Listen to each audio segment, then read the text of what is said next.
बेटा, बहू मेरे सिंदूक को हाथ मत लगाना। माँ जी, हम और हमारे बच्चे बाहर घूमने जा रहे हैं और बाहर से ही खाना भी खाकर आएंगे। रात को आने में देर हो जाएगी, तो आप सो जाइएगा।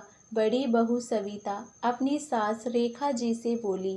रेखा जी जैसे तैसे लाठी का सहारा लेकर अपने कमरे से बाहर आईं और बोली, बहू तुम लोगों ने मेरी 2 रोटी तो बना दी है ना। मुझे शाम के खाने के बाद दवाई भी लेनी होती है और आज तो नाश्ते में भी तुम लोगों ने मुझे सिर्फ उबले चने दिए हैं।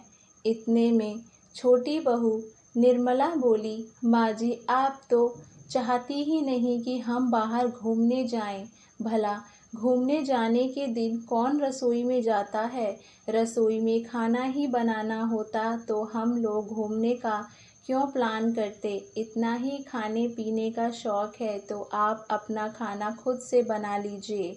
कम से कम हमें भी थोड़े दिन आराम मिलेगा।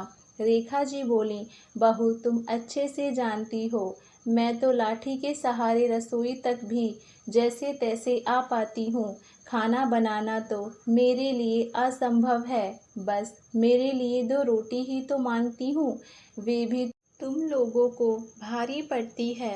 सविता बोली, माँ जी आपके 2 रोटियों के चक्कर में भी आटा गूंथना होता है और फिर रोटियाँ बनाना और फिर साथ में दाल या सब्जी बनाना, काम तो बढ़ ही जाता है। आपके लिए बोलना बड़ा आसान है, सिर्फ मेरे लिए 2 रोटी बना दो, मगर जो बनाता है वही जानता है। निर्मला अपनी भाभी से बोली, भाभी हम क्यों इनसे बहस करके अपना घूमने का मूड बिगाड़ें।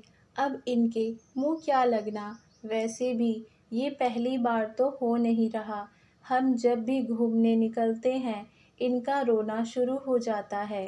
अब इन्हें कैसे समझाएं कि घूमने जाने से पहले हमें भी तैयार होना होता है और हमारे बच्चों को भी हमें तैयार करना होता है। रसोई में जाकर 2 रोटी बनाने का वक्त ही कहाँ मिलता है। रसोई में जाकर 2 बिस्किट के डब्बे लेकर निर्मला ने रेखा जी के कमरे में रख दिया और बोली, ये खाकर अपनी दवाई ले लीजिएगा।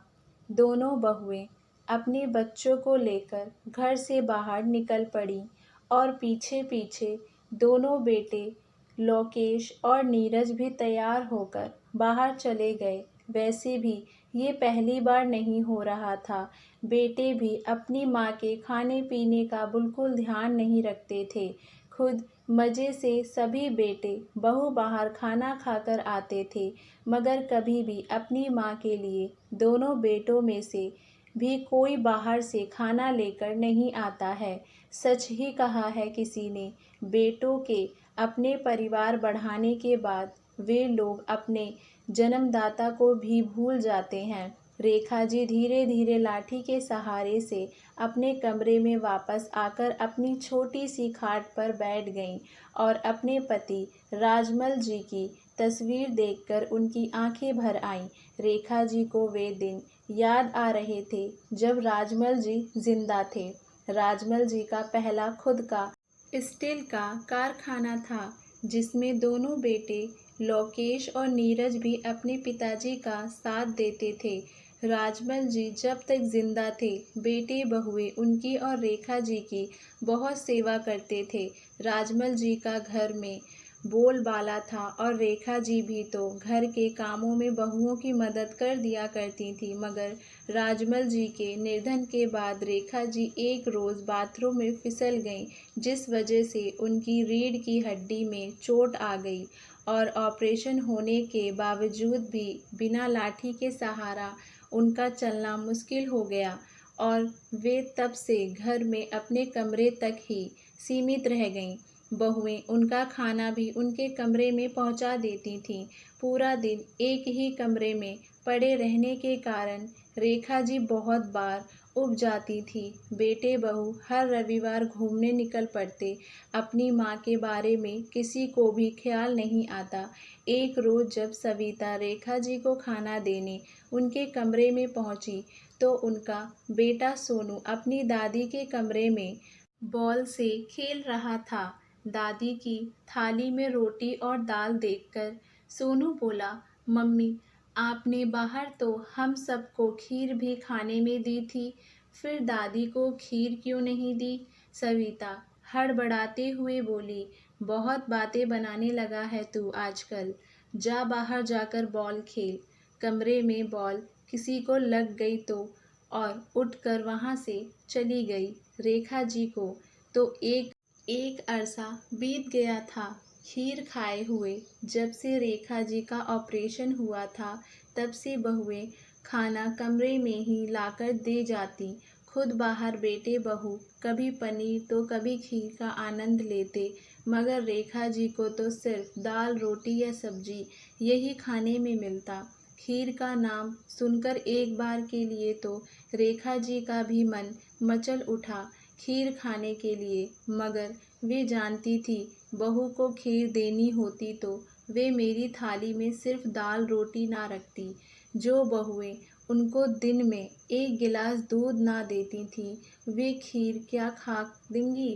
पहले भी उनके यहाँ काम करने वाली गंगा रेखा जी से कह चुकी थी, माँ जी, आपके बेटे बहू खुद तो बाहर बैठकर अच्छे अच्छे पकवान खाते हैं और आपको सिर्फ दाल रोटी खिलाते हैं, मगर रेखा जी उसकी बातों का कुछ जवाब नहीं देती थी। अब अपने ही घर के सिक्के खोटे हों तो बेचारी बूढ़ी विधवा माँ किससे कहे। शाम को रेखा जी की भांजी मोनिका उनके घर आई। मोनिका रेखा जी के भाई की बेटी थी, मगर मोनिका को रेखा जी अपनी बेटी की तरह प्यार करती थीं। इसका एक कारण ये भी था कि रेखा जी को खुद की बेटी नहीं थी, जिस वजह से बचपन से ही रेखा जी ने मोनिका को बेटी माना था। लोकेश और नीरज को हर रक्षाबंधन पर मोनिका ही राखी बांधा करती थी। मोनिका जब छोटी थी, रेखा जी कहा करती थी, तेरी शादी तक अगर मैं जिंदा रही तो तेरी शादी के लिए गहने जरूर बनवाऊंगी। मगर अब रेखा जी के वे सारे सपने अधूरे ही रह गए थे। मोनिका को भी अपनी बुआ के प्रति खास लगाव था। उसे जब पता चला कि भैया भाभी घूमने गए हैं और बुआ का खाना नहीं बना कर गए हैं, तो वे बोली, बुआ, आज हमने घर में खीर पूरी बनाई है, मैं आपके लिए अभी खाना लेकर आती हूँ। थोड़ी देर में मोनिका बुआ के लिए खीर पूरी लेकर आ गई। खीर खाकर रेखा जी को ऐसा लगा मानो बरसों बाद उनकी कोई अतृप्त इच्छा को किसी ने आज पूरी कर दी हो। वे बोली, मोनिका, आज खाना खाकर मन तृप्त हो गया बेटा। मैं तेरे फूफा जी के लिए ऐसे ही खीर पूरी बनाया करती थी। तेरी फूफा जी जानते थे मुझे खीर पूरी बहुत पसंद है, इसीलिए हफ्ते में एक बार मुझसे खीर पूरी ज़रूर बनवाते थे। खीर खाकर वे मोनिका की बलाइयाँ लेने लगी। इतने में बेटे बहू भी घूम कर वापस आ जाते हैं। रेखा जी के कमरे से आवाज़ आते देख दोनों बहुएं उनके कमरे में जाती हैं और देखती हैं कि मोनिका उनके लिए खीर पूरी लेकर आई है और रेखा जी उसकी बलाइयाँ ले रही हैं। कमरे से निकलकर निर्मला बोलती है, देखा भाभी, इस बुढ़िया ने जरूर मोनिका को बताया होगा कि हम सब घर में खीर खाते हैं और इन्हें खीर नहीं खिलाते, तभी तो उनकी लाडली भांजी उनके लिए खीर पूरी लेकर आई है। सविता बोली, हाँ छोटी, लगता है ये बुढ़िया हमें बदनाम करके ही दम लेगी। दूसरे ही दिन दोनों बहुओं ने एक साथ रेखा जी पर तानों के पहाड़ कर दिए और कहने लगी, माँ जी, इस घर में रहना हो तो घर की बातें घर तक ही रखा कीजिए। आप तो बिरादरी में हमारी नाक कटवाने पर तुली हैं। रेखा जी बेचारी बार बार कहती रहीं कि वे घर की बातें कभी बाहर नहीं बताती हैं, मगर दोनों बहुओं ने उन पर बिल्कुल विश्वास नहीं किया और रेखा जी को उल्हाना देती रहीं। आखिरकार वे दिन भी आ गया जब दोनों भाइयों ने सारी प्रॉपर्टी के बंटवारे की सोची, गांव में ही रह रहे अपने कुछ रिश्तेदारों को बुलाकर दोनों भाइयों ने जमीन जायदाद और सारी प्रॉपर्टी का बंटवारा कर लिया। रेखा जी एक एक महीना दोनों भाइयों के घर रहेंगी, ये तय हुआ। सारे बंटवारे के बाद भी सविता और निर्मला मन को संतुष्टि नहीं थी, क्योंकि उनकी नज़र रेखा जी के कमरे में रखे उस सिंदूक पर थी जिसे रेखा जी ने कभी बहुओं के सामने खोला नहीं था। दोनों बहुएं एक दूसरे से बोली, आखिर ये सिंदूक बुढ़िया से खुलवाना ही पड़ेगा, जाने अंदर क्या छिपा रखा है। निर्मला बोली, भाभी मुझे तो लगता है उस सिंदूक में बुढ़िया ने गहने छिपा कर रखे हैं जो वे अपनी लाडली भांजी मोनिका को देगी, क्योंकि उन्होंने बचपन से मोनिका को अपनी बेटी माना है। सविता बोली, हम दोनों के होते हुए भला वे गहने मोनिका को क्यों दिए जाएंगे। ये मोनिका घर की सगी बेटी होती तो भी हम उसे वे गहने नहीं ले जाने देते। फिर मोनिका तो हमारे पतियों की ममेरी बहन है, भला उसे हम कैसे गहने लेकर जाने दे सकते हैं। चलो अभी खुलवाते हैं इस बुढ़िया से वे सिंदूक और निकलवाते हैं सारे गहने। सविता और निर्मला अपने अपने पतियों को लेकर रेखा जी के कमरे में पहुंची गई। सविता बोली, माँ जी आप अच्छे से जानती हैं कि सभी चीज़ों का बराबर बंटवारा हो चुका है, फिर इस सिंदूक में क्या छिपा रखा है। आपने ये सिंदूक खोलिए और इसमें जो भी है उसका भी बंटवारा कर लीजिए। रेखा जी बोली, नहीं नहीं, इस सिंदूक में ऐसा कुछ नहीं है, मैं ये सिंदूक नहीं खोलने दूंगी। निर्मला बोली, माँ जी हम जानते हैं इसमें आपने गहने छुपा रखे हैं और वे गहने आप आपकी लाडली भांजी मोनिका को देना चाहती हैं, मगर हम उन गहनों को मोनिका को नहीं देने देंगे। इस गहनों पर सिर्फ हम दोनों बहुओं का हक है। इतने में वहाँ मोनिका रेखा जी के लिए खीर पूरी लेकर पहुँच जाती है और कहती है, बुआ आपको खीर पूरी पसंद है ना, मैं आज आपके लिए वापस से खीर पूरी लाई हूँ। निर्मला मोनिका देखते ही कहती है, लो शैतान का नाम लिया, नहीं कि शैतान हाजिर।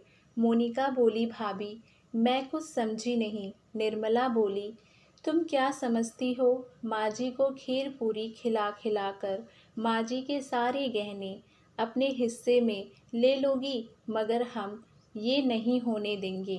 रेखा जी बोली, तुम लोग बेचारी इस बच्चे से क्यों ऐसा बर्ताव कर रहे हो, ये भी इस सिंदूक के बारे में कुछ नहीं जानती और इस सिंदूक में ऐसा कुछ नहीं है जैसा तुम लोग सोच रहे हो। बेटा लोकेश बोला, माँ जब इस सिंदूक में ऐसा कुछ भी नहीं है तो तुम ये सिंदूक खोल क्यों नहीं देती। रेखा जी हाथ जोड़कर ना करती रहीं। इतने में छोटी बहू निर्मला जाकर वे सिंदूक खोल देती है। सिंदूक खोलते ही वहाँ खड़े बेटे बहू और सबके होश उड़ जाते हैं। सिंदूक में बहुत सारी बासी रोटियां जमा थी। मोनिका ये नज़ारा देखकर बोलती है, बुआ ये सब क्या है सिंदूक में, इतनी सारी बासी रोटियां। रेखा जी बोली, हाँ बेटा, जब भी ये लोग बाहर घूमने चले जाते थे और मेरे लिए रोटियां नहीं बनाकर जाते थे तो मैं मेरी भाग की दिन की एक रोटी सिंदूक में जमा करके रख देती ताकि ये लोग घूमने जाएं, उस दिन मुझे भूखा ना सोना पड़े। मोनिका बोली, बुआ ये रोटियां तो कड़क हो चुकी हैं, आप कैसे खाती होंगी। रेखा जी बोली, बेटा इन रोटियों को मैं पानी में भिगो देती थी फिर इसे खाती थी। ये सब देखकर मोनिका रोने लगती है और रेखा जी के गले लग जाती है। दोनों बेटे बहुओं की नज़रें शर्म से झुक जाती हैं। दोस्तों कभी भी बेटे बहुओं को अपने वृद्ध माता पिता के साथ ऐसा सलूक नहीं करना चाहिए, क्योंकि एक दिन बुढ़ापा तो सबका आना है।